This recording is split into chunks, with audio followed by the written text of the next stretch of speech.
Alicia and you are watching Files. Today we're gonna talk about murder and mystery. Well, murder. Estibaliz Carranza, to be exact, or ice cream killer known as Ice Lady by Austrian media. Please watch and be careful if you are sensitive to some topics as dismemberment, shots, and kills in general. Please don't watch this video, please watch other videos, because I know all of my friends that also are a part of this channel, also part of Files, will have great videos, so please watch as your own choice. This is a disclaimer now. Well, yeah, this is what I like to consume, and if you will stay with me, then I'm sure you do too. And I hope you find this case intriguing, because I know I did while I searched for it. Well, yeah, let's get into it. First of all, let's make a summary of how she became so known, what did she do. Goițarghi Estibaliz Carranza Zabala, or Estibaliz Carranza for short, born in September 6, 1978, is a Mexican Spanish citizen who gained international notoriety as the ice cream killer. In 2012, an Austrian court sentenced her to life imprisonment in a secure mental institution for the brutal premeditated murders of her ex-husband and her lover. First of all, let's talk about the early life and background of Carranza. Carranza was born in Mexico City, between Mexico and Barcelona, Spain. She studied finance at the University of Barcelona.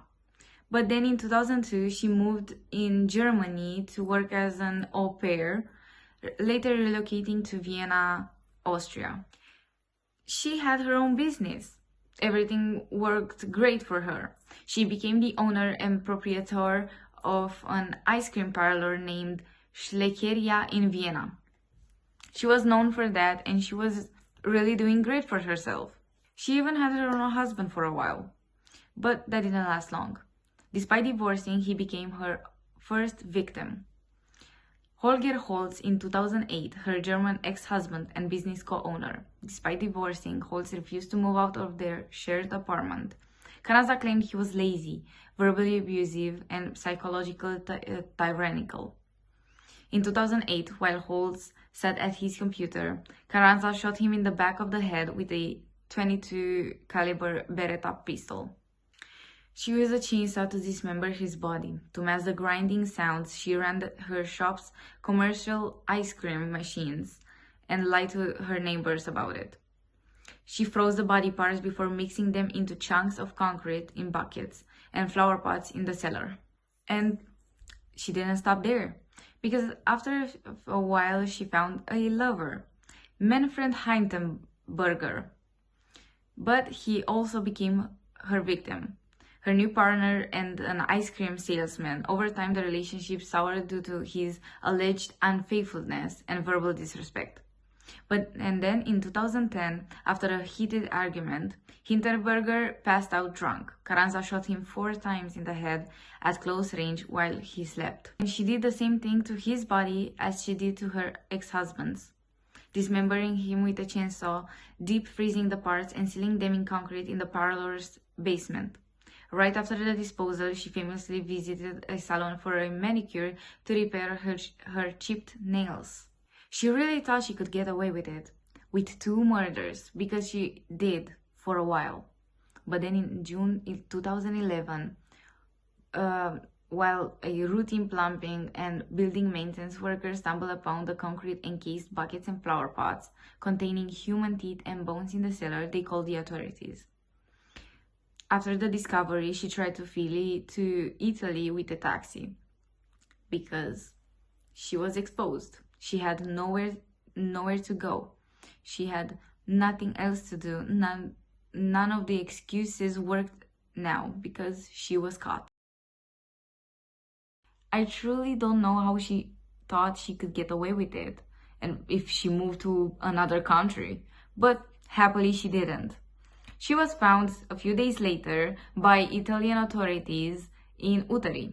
Utari is a northern Italian city. At the time of the arrest, she even found out she was pregnant, 2 months along, with a third man called Roland, her then now boyfriend. I don't know how she thought she could get away with it, but her short-lived freedom ended, and she was moved to Austria for her court decision. During the trial, in November 2012, Carranza pled guilty. Her defense lawyer, Rudolf Meyer, argued she acted out of psychological despair from being tyrannized by and demeaned by both men. The prosecution, though, the state labeled her as an ice-cold ticking time bomb, who killed because both of the men failed to fulfill her desire to start a family. And then came the psychiatric diagnosis. Psychiatrist Dr. Heidi Kastner spent over 30 hours evaluating Carranza. She diagnosed her with a grave, comprehensive, multifaceted personality disorder.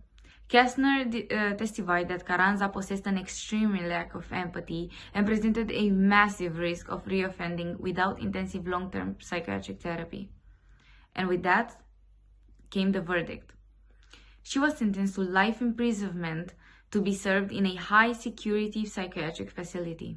And you may ask, what happened to the baby? I mean, she was 2 months pregnant when she was arrested.